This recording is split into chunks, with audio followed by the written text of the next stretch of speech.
Valsad news પર રસ્તા પર પડેલા ખાડાથી બચાવની ટેકનોલોજી બતાવતા તંત્ર દોડતું થયું।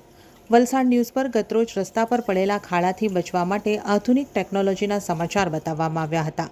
જેનો પડઘો બહેરા તંત્રના કાને પડતા તાત્કાલિક કામગીરી હાથ ધરવામાં આવી હતી, જેમાં વલસાડના અબ્રામા સ્થિત તડકેશ્વર મંદિર તરફ જતા માર્ગ પર વરસાદને કારણે મોટો ખાડો પડી ગયો હતો, જેમાં છેલ્લા 2 દિવસમાં ત્યાંથી પસાર થતા વાહન ચાલકો અને રાહદારીઓ આ ખાડામાં પડી જવાનો બનાવો બન્યા હતા, જેને લઈને સ્થાનિક રહીશોએ આ અંગે વલસાડ નગરપાલિકામાં ખાડા પુરાવા જાણ કરી હતી, પરંતુ કોઈક કારણોસર ખાડા નહીં પુરાતા છેવટે કંટાળીને સ્થાનિક રહીશોએ ખાડાની આગળ એક ચાળિયો બનાવી ઊભો કરી દીધો હતો, જે અંગેની જાણ વલસાડ ન્યૂઝને કરતા વલસાડ ન્યૂઝ પર રમૂજી અંદાજમાં આ સમાચારનું પ્રસારણ કરવામાં આવ્યું હતું અને વાયુવેગે આ સમાચાર યુટ્યુબ પર અને સોશિયલ મીડિયામાં વાયરલ થતાની સાથે જ તંત્રએ તાબડતોબ કામગીરી કરી હતી અને 24 કલાકની પહેલાં ખાડા પૂરી દેવામાં આવ્યા હતા। આ સમાચારના પડઘાથી સ્થાનિક લોકોએ વલસાડ ન્યૂઝનો આભાર માન્યો હતો।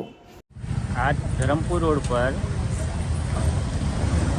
તડકેશ્વર બાજુ જવાના રોડ પર એક મોટો ખાડો પડ્યો હતો। ઘણા ટાઈમથી વરસાદના લીધે કામ થયું ન હતું, તો એમાં અકસ્માત થાય એ માટે એવું થતું હતું। નગરપાલિકા અને વલસાડ ન્યૂઝ ચેનલનો ધન્યવાદ, જેમણે જે આગળ પ્રોસેસ કરીને આ ખાડાને ઇમિડિયેટલી